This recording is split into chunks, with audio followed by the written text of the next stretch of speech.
नमस्कार, मी प्रणाली भोसले. माझे कोकणच्या प्राईम टाइम बुलेटिनमध्ये आपल्या सर्वांचं मनपूर्वक स्वागत करते. बुलेटिनला सुरुवात करण्याआधी पाहुयात हेडलाईन्स. डोलवी ग्रामपंचायत अपहार प्रकरणी आजी माजी सरपंचांसह ग्रामसेवकावर गुन्हा दाखल. 22 लाख रुपयांचा अपहार केल्याची माहिती. खेडमधील भडगाव खोंडे गावात स्वच्छता मोहीम सुरू. सुंदर गाव निरोगी गाव करण्याचा ओमकार उसरे यांचा संकल्प. अलिबाग वडखळ मार्गावर ट्रेलरचा अपघात झाल्यानं वाहतूक कोंडी झाली. प्रवाशांची आणि वाहन चालकांची होते गैरसोय. आणि मालवणमधील समुद्रकिनारी रंगली रॉडच्या साह्यानं मासेमारी स्पर्धा. महाराष्ट्रासह गुजरात, गोवा, इतर राज्यातून स्पर्धक सहभागी. पाहुयात सविस्तर वृत्त.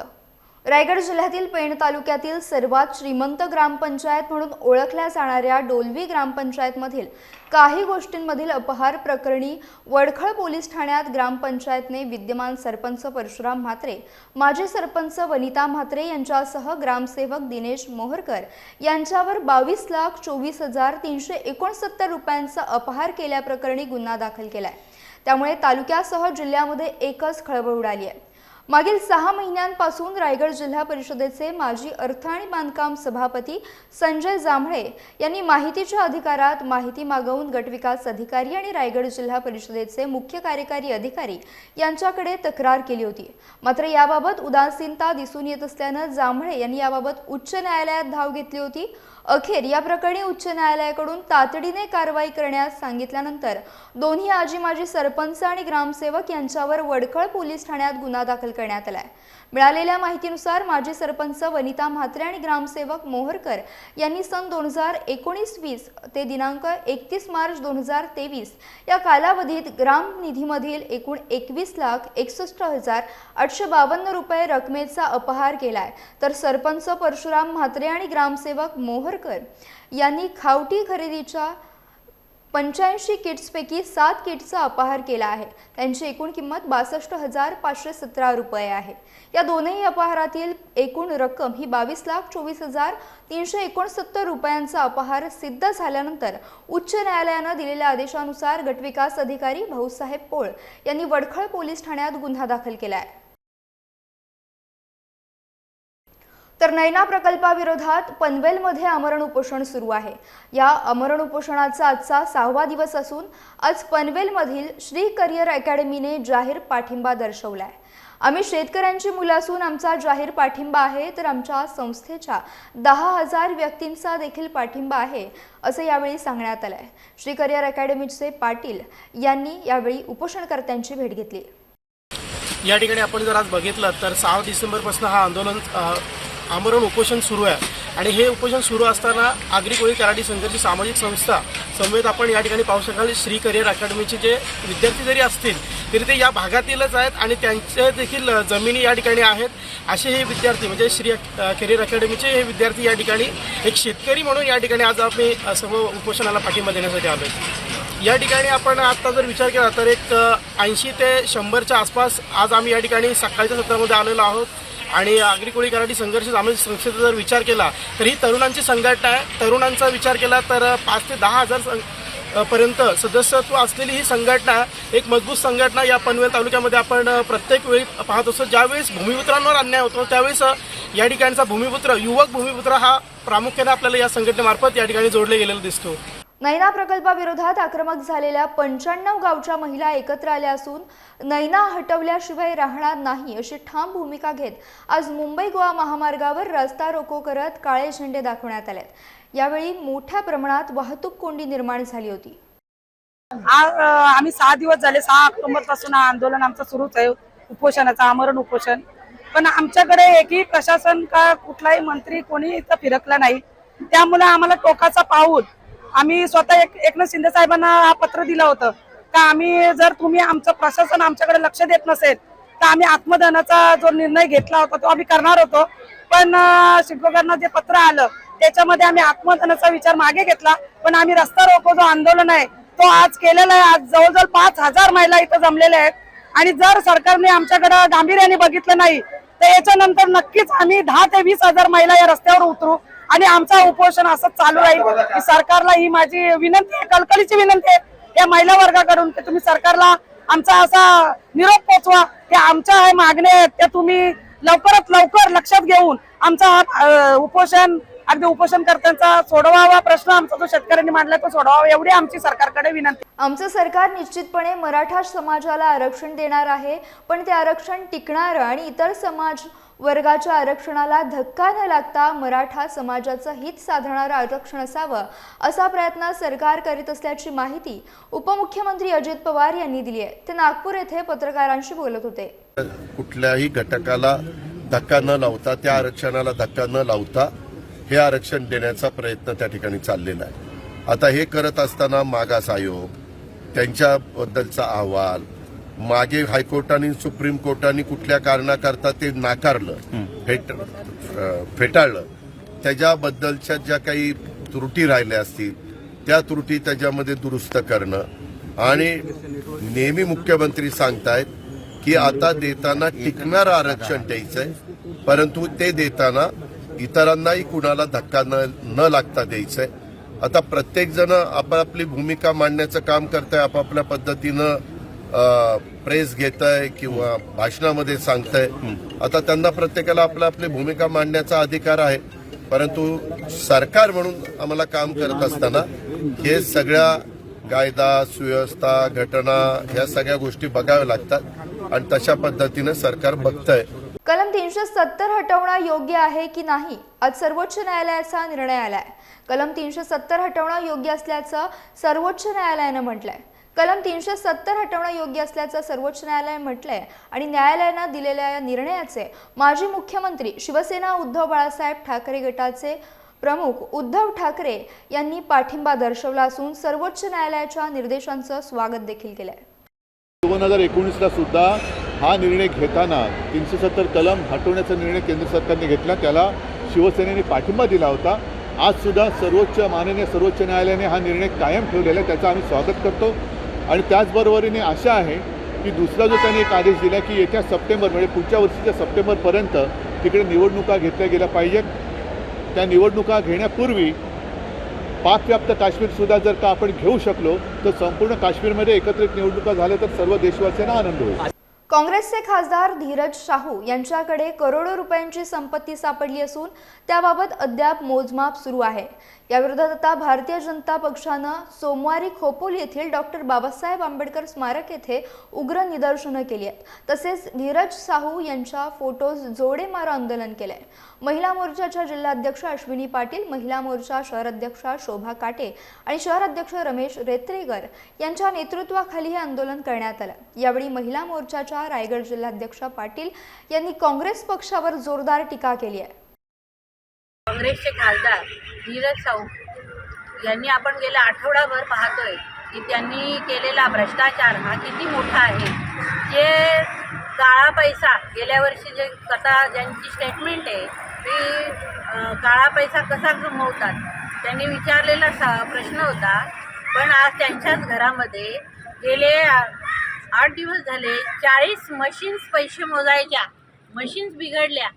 कुबेरालाही लाजवील एवढी संपत्ती, म्हणजे त्याला कुबेराला स्वतःला बद्दल हे वाटेल एवढी संपत्ती त्या माणसाकडे भेटलेली आहे. 350 कोटीपेक्षा आत्तापर्यंत 300 कोटी मोजून झाले आणि अनेक अजून मोजायच्या रूम्स पडलेले आहेत. एवढी संपत्ती या माणसाने गोळा केलेली आहे. आणि मोहब्बत की दुकान म्हणून राहुल गांधी जे उच्चार करतायत, मग हा भ्रष्टाचार म्हणजे यांची मोहब्बत की दुकान का? आणि या सगळ्याला विरोध म्हणून आज खोपोली शहराच्या वतीने आणि जिल्ह्याच्या वतीने आम्ही उत्तर रायगड जिल्ह्याच्या वतीने आम्ही हे संपूर्ण देशामध्ये आमच्या रायगड जिल्ह्यामध्ये तसेच संपूर्ण देशामध्ये आज आम्ही हे आंदोलन छेडलेलं आहे. धन्यवाद. खेड तालुक्यातील भडगाव खोंडे ग्रामपंचायत हद्दीमध्ये सामाजिक कार्यकर्ते आणि उद्योजक तसेच माजी पंचायत समिती सभापती सुरेश उसरे यांचे चिरंजीव ओंकार उसरे यांच्या संकल्पनेतून तसेच स्वखर्चातून आज भडगाव खोंडे ग्रामपंचायत हद्दीमध्ये स्वच्छता अभियानाला सुरुवात झाली आहे. खेड शिवतर रोडच्या दोन्ही बाजूला साचलेले कचऱ्याचे ढीग JCB मशीनच्या साह्याने उचलून कचरा डेपोत नेण्यात आले। त्याप्रमाणे संपूर्ण ग्रामपंचायतच्या हद्दीत महत्त्वाच्या सार्वजनिक ठिकाणी देखील स्वच्छता करण्यात आली। उद्योजक आणि सामाजिक कार्यकर्ते ओंकार उसरे यांनी स्वखर्चातून गावात स्वच्छता मोहिमेला सुरुवात केली असून गाव सुंदर, नीटनेटके आणि निरोगी राहावे यासाठी त्यांनी केलेल्या प्रयत्नाचे सगळीकडूनच कौतुक होत आहे। भडगाव ग्रामपंचायतमध्ये म्हणजे रस्त्यावरती जो घनकचरा टाकला जातो त्यासाठी स्वच्छता अतिशय महत्त्वाची आहे आणि स्वच्छता राहण्यासाठी आपण सगळ्यांनी केलं पाहिजे ना। या स्वच्छतेचं अतिशय महत्त्वाचं असं की खेडपासून भडगाव ग्रामपंचायत अतिशय नजीक आहे आणि आज खेड तालुक्यामध्ये सर्वात लोकसंख्या जास्त असलेले सर्व सुशिक्षित सर्व कॉलेज वगैरे सर्व आणि त्याचप्रमाणे शाळा या ठिकाणी असल्यामुळे भडगावमध्ये जो कचरा बाहेर जो कुठे रस्त्यावरती अन्यत्र फेकला जातो त्यामुळं सर्व लोकांचं आरोग्य बिघडलं जातं आणि यासाठी उसरे शेठचे चिरंजीव जे ओंकार यांच्या वैयक्तिक माध्यमातून पूर्णपणे पडलेला कचरा हा स्वच्छतेचा पूर्णपणे बाजूला करून अन्य ठिकाणी योग्य ठिकाणी टाकण्याचं चांगलं काम इथं केलं जातं आहे आणि यामुळं आमच्या भडगाव ग्रामपंचायतीच्या वतीने त्याचप्रमाणे आमच्या सर्व ग्रामस्थांच्या वतीने मी त्यांचं अभिनंदन करतो की आरोग्याला जास्तीत जास्त महत्त्व देणारे उसरे शेठ आणि चिरंजीव त्यांचं पुनश्च अभिनंदन। पहिला मी स्वखर्चातूनच हे प्रोग्राम राबवलं जातं। काय झालं, भडगाव ग्रामपंचायत ही सिटीसाठी जवळ आहे आणि स्वच्छता पहिल्यापासूनच आपलं स्वच्छता काम आवडते मला, म्हणून मी स्वखर्चातून हे काम सुरुवात केलेली आहे। याच्या पुढे देखील माझं लक्ष राहीलच त्या गोष्टी। आता ही सुरुवात आमची भडगावची सुरुवात इथून झाली आहे। चाकाळे बाडू चाकाळ्याच्या हद्दीमध्ये परत नांदी शाळा आणि सुमन पार्क या ठिकाणी आजच काम करून घेणार असेल। याच्यापुढे साफसफाई व्यवस्थित राहील याच्यावरती माझं लक्ष पूर्णपणे राहणार आहे। भडगाव खोंडे गावामध्ये ज्ञानदीप शाळा असेल किंवा ICS कॉलेज आहेत, अशी मोठमोठी कॉलेज शाळा या ठिकाणी आहेत। त्याच्यामुळे लोकांचं येणं जाणं रोजचं चालू आहे। जेवढं सुंदर आणि स्वच्छ आपल्याला गाव ठेवता येईल याची पुरेपूर काळजी घेईल। घरी गृहपाठ म्हणून दिलेल्या गणिताचे उत्तर चुकल्यानं 9वीत शिकणाऱ्या एका विद्यार्थिनीला खासगी ट्युशन टीचरनं बेदम मारहाण केल्याची घटना घणसोलीत घडली आहे। घणसोली गावात राहणारी विद्यार्थिनी घणसोली सेक्टर 5 मध्ये सना या खासगी शिकवणीला जात होती। या विद्यार्थिनीचे शिक्षकाने गृहपाठ म्हणून दिलेले गणित चुकल्यानं तिला बांबू आणि लाकडी फळीनं बेदम मारहाण करण्यात आली। मारहाणीमुळे शरीरातील अनेक भागावर सूज झाल्यानं सदर प्रकार पालकांना सांगितल्यानंतर पालकांनी तात्काळ पोलीस ठाणे गाठत शिक्षिकेविरोधात तक्रार दाखल केली आहे। या प्रकरणी शिक्षिका शकीला अन्सारी विरोधात कोपर खैरणे पोलीस ठाणे येथे गुन्हा दाखल करण्यात आला असून पोलीस अधिक तपास करत आहेत। रत्नागिरी शहरात CNGचा मोठा तुटवडा निर्माण झालाय। शहरात CNGचे 3 पंप असून यापैकी 2 पंपांवर गॅसचा प्रचंड तुटवडा असल्यानं गॅस भरण्यासाठी वाहनांच्या प्रचंड रांगा लागल्या। CNG गॅस तुटवड्यामुळे रत्नागिरी शहरातील रिक्षा चालकांची फार अडचण होतीये। कमी प्रमाणात गॅस असल्यानं वाहन चालकांना तासनतास रांगेत उभं राहावं लागतंय। रिक्षा चालकांना बराच वेळ रांगेत राहावं लागत असल्यानं हातावर पोट असणाऱ्या अनेक चालकांचे फार मोठे नुकसान होते। मागील काही दिवसांपासून CNGचा तुटवडा भासत आहे, त्यावर त्वरित उपाययोजना करावी अशी रत्नागिरी शहरातील रिक्षा चालकांची मागणी आहे। गेल्या काही दिवसांपासून अलिबाग वडखळ मार्गावर अवजड वाहनांची संख्या वाढली आहे। आज दुपारच्या सुमारास वडखळ बाजूकडून अलिबागकडे अवजड साहित्य घेऊन जाणारा ट्रेलर हा कार्ले खिंडीतील चढणीवरून अलिबागकडे जात असताना त्या ट्रेलरला अपघात झाला। या अपघातात ट्रेलर रस्त्याच्या मधोमध बंद पडल्यानं वाहतूक ठप्प झाली। त्यामुळे या मार्गावरून वाहतूक कार्लेखिंड ते परहूर, परहूर ते पाडा, कणकेश्वर फाटा मार्गे वळवण्यात आली आहे। तरी अलिबाग वडखळ मार्गाने प्रवास करणाऱ्या प्रवाशांची आणि वाहन चालकांची मोठी गैरसोय होतीये। मुंबई गोवा महामार्गावर कणकवली येथील जाणवली ब्रिजवर हुंबरठवरून कणकवलीच्या दिशेने जाणाऱ्या इर्टिका कार या कारला मागून येणाऱ्या 16 चाकी कंटेनरची धडक बसून अपघात झालाय। या अपघातात इर्टिगा कारचे उजव्या बाजूचे मोठे नुकसान झाले। धडक एवढी जबरदस्त होती की इर्टिगा कार ही हायवेच्या बाजूला असलेल्या डिव्हायडरवर चढली। यावेळी घटनास्थळी कणकवली पोलीस ठाण्याचे वाहतूक पोलीस हवालदार विनोद चव्हाण दाखल झाले होते। तसेच आजूबाजूच्या परिसरातील नागरिकांनी देखील घटनास्थळी मोठी गर्दी केली होती। सुदैवाने या अपघातात कोणतीही जीवितहानी झालेली नाही। याबाबत अधिक माहिती कणकवली पोलीस घेत आहेत। तर रायगड जिल्ह्यातील सुधागड पालीत ऑल इंडिया पॅन्थर सेनेच्या जनसंपर्क कार्यालयाचे उद्घाटन दीपक केदार यांच्या हस्ते तसेच रायगड जिल्हाध्यक्ष नरेश गायकवाड, सुधागड तालुका अध्यक्ष संदेश भालेराव, युवा नेते तथा रायगड जिल्हा कार्याध्यक्ष प्रशांत वाघमारे यांच्या प्रमुख उपस्थितीत करण्यात आले। या प्रसंगी दीपक केदार सक्षम आणि कणखर नेतृत्वावर विश्वास ठेवून युवा नेते प्रशांत वाघमारे यांच्या नेतृत्वात विडसईच्या शेकडो ग्रामस्थांनी ऑल इंडिया पॅन्थर सेनेत जाहीर प्रवेश केला। यावेळी छत्रपती शिवाजी महाराज स्मारकात शिवरायांना अभिवादन करून महामानव डॉक्टर बाबासाहेब आंबेडकर यांच्या जयघोषात कार्यक्रम स्थळापर्यंत भव्य रॅली काढण्यात आली होती। ऑल इंडिया पॅन्थर सेनेचे जनसंपर्क कार्यालय माणसाच्या समस्यांचे निवारण केंद्र ठरेल। मात्र याबरोबरच बहुजन महापुरुषांची विचारधारा तळागाळात आणि प्रत्येकाच्या मनामनात रुजवण्यासाठी आंबेडकरी बहुजन आणि धम्म चळवळीचे केंद्र ठरेल असा विश्वास दीपक केदार यांनी व्यक्त केला। यावेळी युवा नेते प्रशांत वाघमारे यांच्यावर ऑल इंडिया पॅन्थर सेनेच्या रायगड जिल्हा कार्याध्यक्षपदाची जबाबदारी देखील सोपवण्यात आली आहे।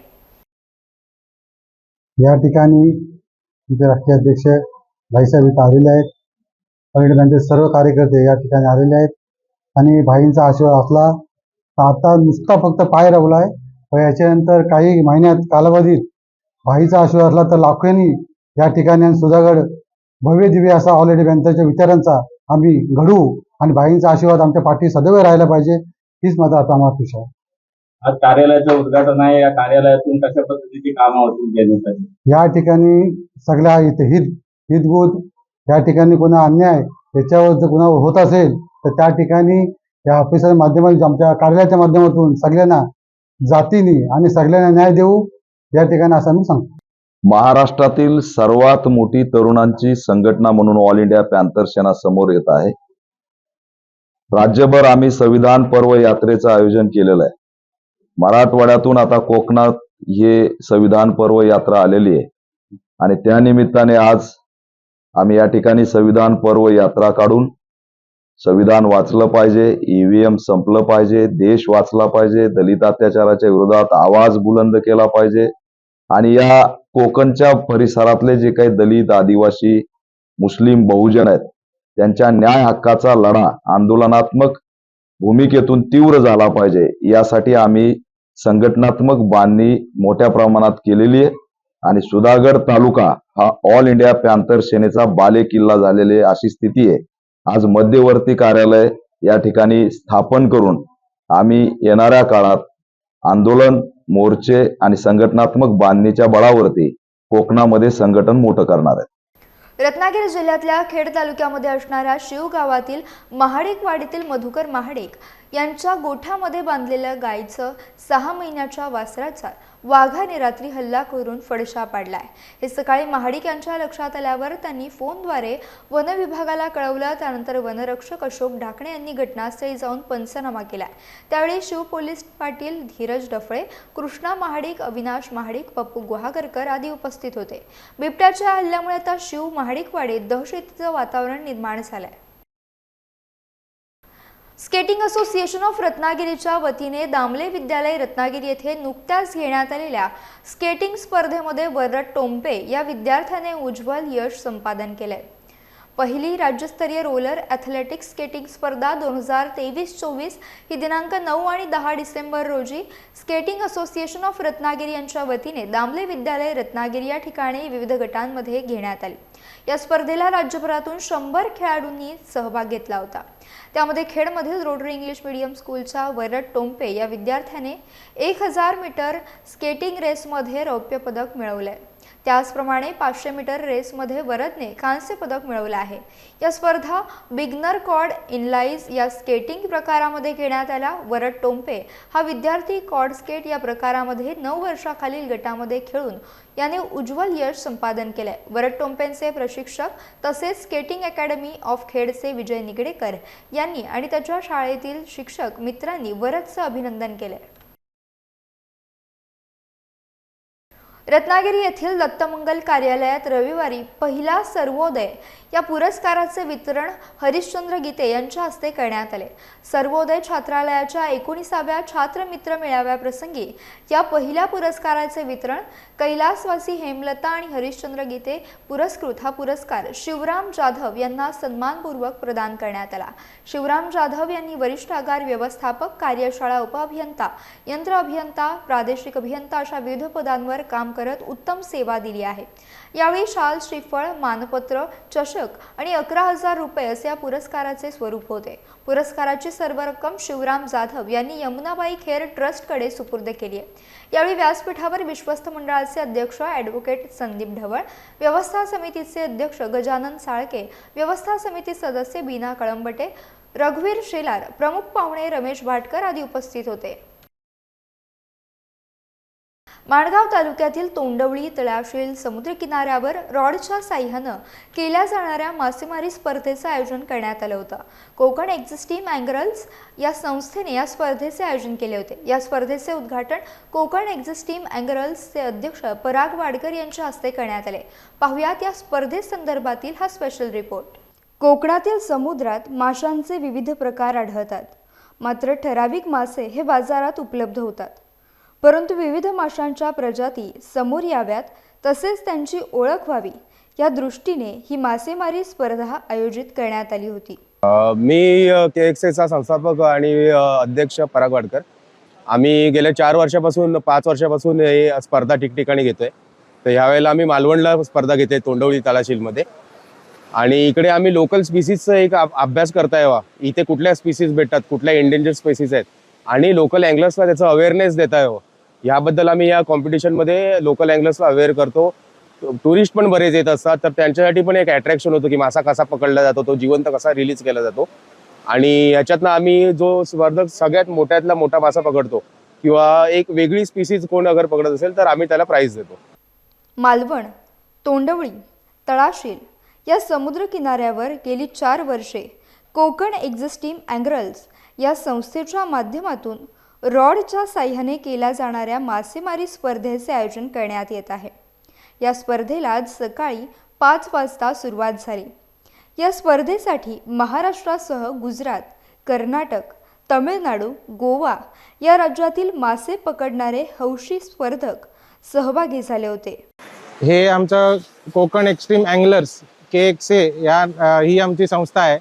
तर या संस्थेमार्फत आम्ही सर्फ फिशिंग कॉम्पिटिशन म्हणजे आपण रॉडच्या सहाय्याने मासेमारीची आपण एक या पद्धतीने आपण फिशिंगची एक आपण ज्यांना आवड आहे त्यासाठी आम्ही एक स्पर्धा घेतो। आणि याचं मेन उद्दिष्ट आमचं असं आहे की आपल्याला जो कोकण पट्ट्याला जो एवढा सागरी समुद्राचा किनारा लाभलेला आहे त्याच्यात विविध प्रकारचे माशांचे प्रजाती आपल्याला मिळतात, त्याची ओळख पण सर्व स्पर्धकांना होते आणि खूप चांगलं आपण त्यांना मार्गदर्शन पण करतो आणि आम्हाला जो उत्स्फूर्त प्रतिसाद भेटलेला आहे। ही स्पर्धा आयोजित करतो, ही 4थं वर्ष आहे आमच्या स्पर्धेचं कोकण एक्स्ट्रीम अँगलर्सचं।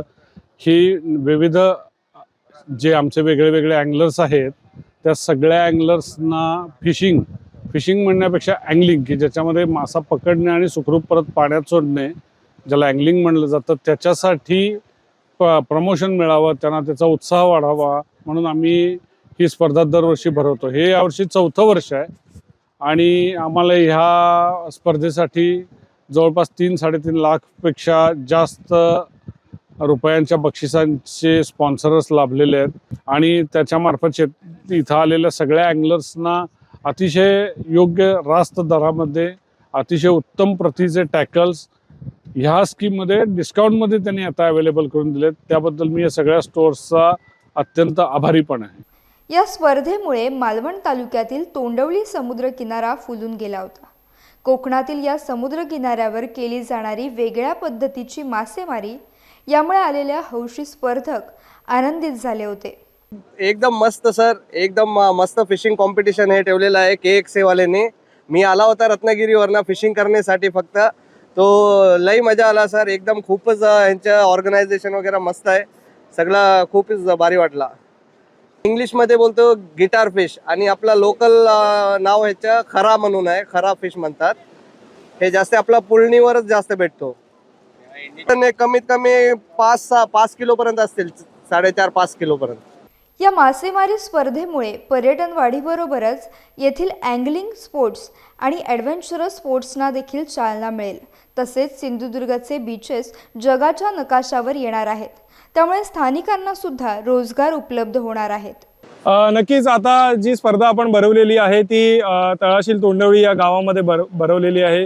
तोंडवळी ग्रामपंचायतीमध्ये येणारी हे तळाशील वाडी आहे आणि या संपूर्ण समुद्र किनाऱ्यावर भरवलेली ही जी स्पर्धा आहे यातून मी तर म्हणेन की कुठेतरी इकॉनॉमी डेव्हलप होते. कारण का हा जो गाव आहे तो मासेमारी व्यतिरिक्त आता पर्यटनामध्ये देखील उतरलेला आहे आणि ज्या अर्थी आपण जर बघितलं तर 115 तर फक्त कॉम्पिटिटर आहेत आणि त्यांच्याबरोबर आलेला 1-2 जण म्हणजे जवळजवळ 300-400हून जास्त लोक आज या तहसील गावामध्ये गेली 2 दिवसापासून आणि पुढचा 1 दिवस म्हणजे टोटल 4 दिवस वस्तीसाठी आहे.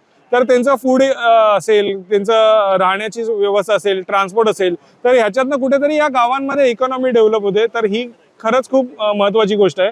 म्हणजे एकतर कॉम्पिटिशन खूप चांगल्या लेवलला होतेच आहे, पण यातून आपल्या जिल्ह्यामध्ये किंवा आपल्या तालुक्यामध्ये रोजगाराची संधी लोकांना मिळते. तर ही फार महत्त्वाची गोष्ट मला वाटते. माझे कोकणसाठी भरत केसरकर, सिंधुदुर्ग. यासह बुलेटिनमध्ये वेळ झाली येथेच थांबण्याची. भेटूयात नवीन बुलेटिनसह. तोपर्यंत तुम्ही कुठेही जाऊ नका, पाहत रहा फक्त माझे कोकण.